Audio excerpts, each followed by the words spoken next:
জুলাই গণ অভ্যুত্থানে ছাত্র জনতার অদম্য সাহস, দৃঢ়তা ও ত্যাগের প্রতি শ্রদ্ধার নিদর্শন হিসেবে সেই সময়ের আলোকচিত্র, ভিডিও ও সংবাদ প্রতিবেদন নিয়ে ঢাকায় সপ্তাহব্যাপী একটি প্রদর্শনী আয়োজন করা হয়েছে। সাদরিনা খন্দকারের রিপোর্ট।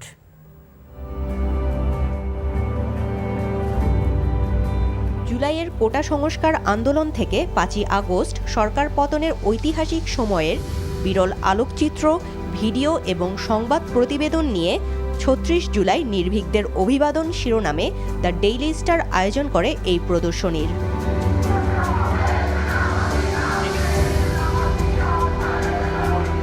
পত্রিকাটির সম্পাদক জানান, শুধু স্মৃতি হিসেবে নয় বরং নতুন প্রজন্মের কাছে শিক্ষা হয়ে বেঁচে থাকবে এই অভ্যুত্থান। নিজেদের আর্কাইভে ৩৬ জুলাইয়ের স্মৃতি সংরক্ষণ করে রাখা হবে বলেও জানান তিনি। শোষণের শাসনের মধ্যে ছিলাম, ওখান থেকে যে আমরা যে একটা স্বাধীন পরিবেশে আসছি সেটা যেন আমরা হৃদয়ে স্থান দিই, স্মৃতিতে স্থান দিই, চেতনায় স্থান দিই। জুলাই অভ্যুত্থানের ইতিহাস সংরক্ষণ ও চেতনা সবার মাঝে ছড়িয়ে দিতে এই উদ্যোগের প্রশংসা করেন প্রদর্শনীতে আগত বিশিষ্টজনেরা। শেখ পরিবার কি করেছে, শেখ পরিবার কার চুল কয়টা পেকেছে, এইসব নিউজেই ভরপুর থাকতো।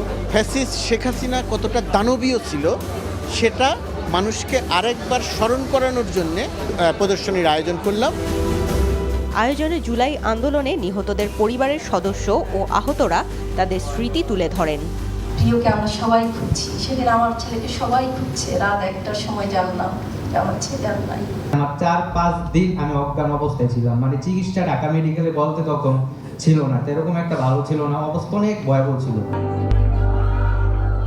1 ডিসেম্বর থেকে 7 ডিসেম্বর পর্যন্ত প্রতিদিন সকাল 10টা থেকে 8টা পর্যন্ত রাজধানীর দ্য ডেইলি স্টার সেন্টারে প্রদর্শনীটি সর্বসাধারণের জন্য উন্মুক্ত থাকবে। সাদরিনা খন্দকার, NTV নিউজ, ঢাকা।